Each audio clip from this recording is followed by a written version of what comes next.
Hello and welcome to my YouTube channel, my remote class. I hope you are all fine and doing great. Today I am going to take another class and this is on how do organisms reproduce. This is from your chapter number 8 of your science textbook, and today I shall cover the first part, that is the asexual reproduction, and in the next video I shall cover the sexual reproduction. So let's start.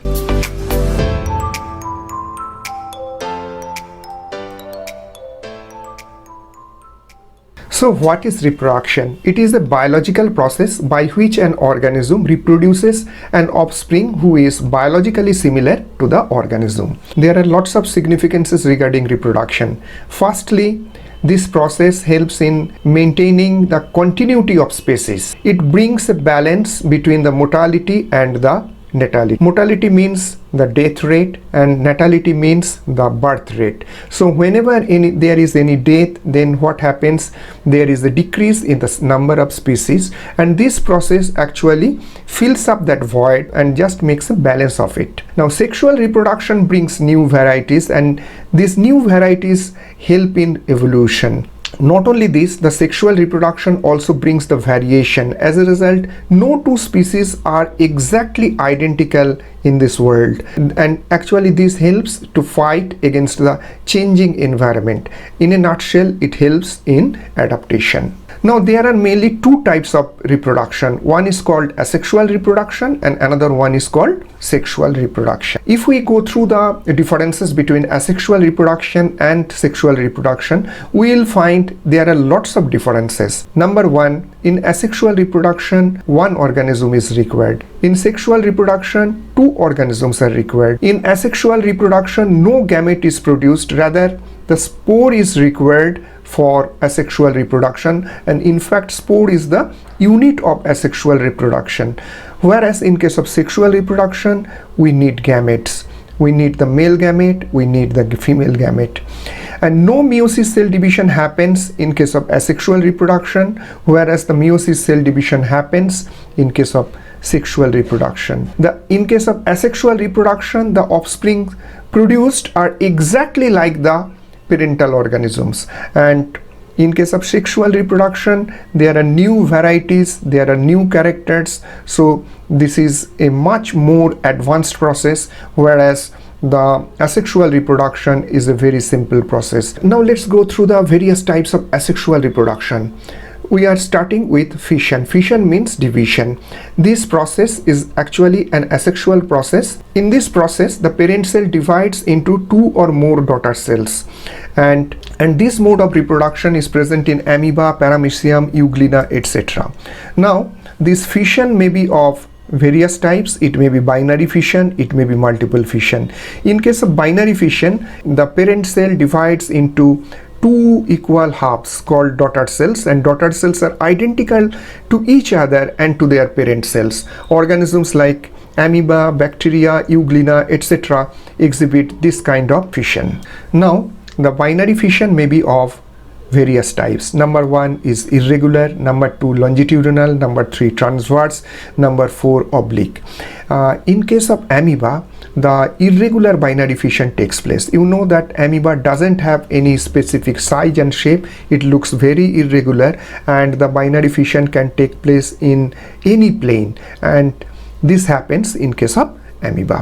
Whereas if the binary fission takes place longitudinally or through the longitudinal plane, for example in case of euglena, we call it longitudinal binary fission. Whereas in case of paramecium, the binary fission takes place in the transverse plane, and this we call transverse binary fission.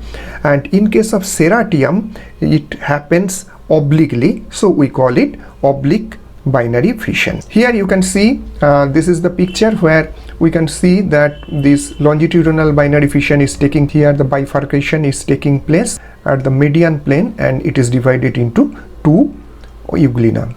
Whereas in case of paramecium, it is happening transversely. Here you can see mid portion has become constricted, and finally it has divided into two halves.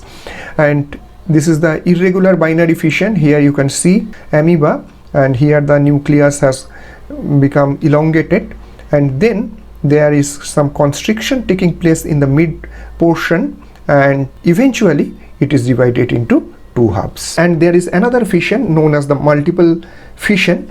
This is also a mode of asexual reproduction. Here what happens, instead of two daughter cells, many daughter cells are produced in the parent cells. Now here you can see in case of Plasmodium, many daughter cells are produced, and ultimately this cell bursts and the daughter cells get released. Now fragmentation is another mode of asexual reproduction, and this happens in case of Spirogyra. Here you can see that it breaks down into fragments when it becomes mature, giving rise to lots of fragments. Here you can see lots of fragments are there. This is known as fragmentation. And another asexual mode of reproduction is regeneration. If the individual is somehow cut or broken up into many pieces, many of these pieces grow into separate individuals. For example, simple animals like Hydra and Planaria can be cut into number of pieces, and each piece grows into a complete organism. This is known as regeneration. Actually, regeneration means regrowth of a damaged or missing organ part from the remaining tissue. Here you can see the regeneration is taking place in Planaria, Hydra and starfish.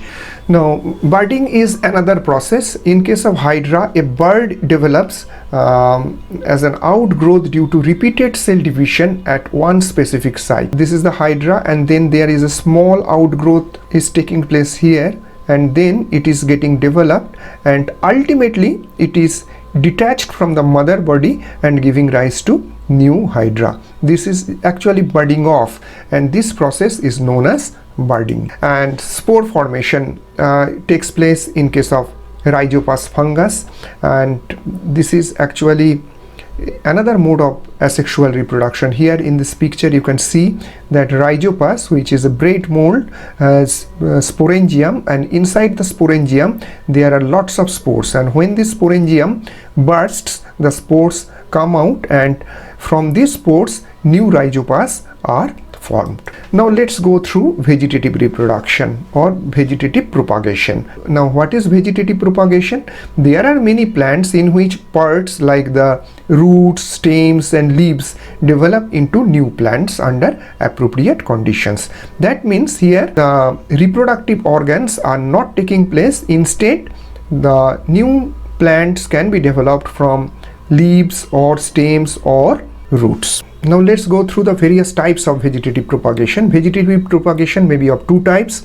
One is called natural and the second one is called the artificial. Now in case of natural, there is no human involvement. That means it happens naturally. Whereas in case of artificial, it is made by human beings. Now the buds develop in thick fleshy roots in case of guava, sweet potato, dahlia, etc. And from these roots the new plants develop. Whereas in case of grass, we see the runners, the stems which run horizontally above the ground. Here you can see this is the runner and the stem is running above the ground, and from here the new grass is produced. And there are also underground stems like tubers, rhizomes, bulbs. For example, in case of potatoes, we have seen tubers which are fleshy underground storage structures, and birds give rise to aerial shoots under favorable condition. Here you can see the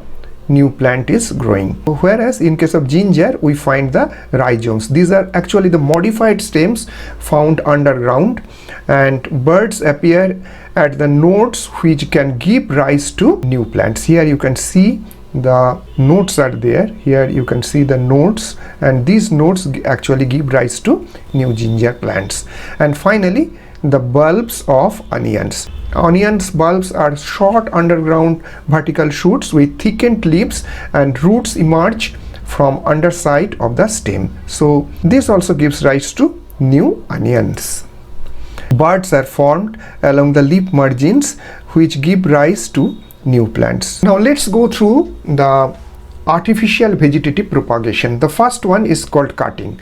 What happens? A plant part is cut from the parent and put into the soil, and which later gives rise to a new plant.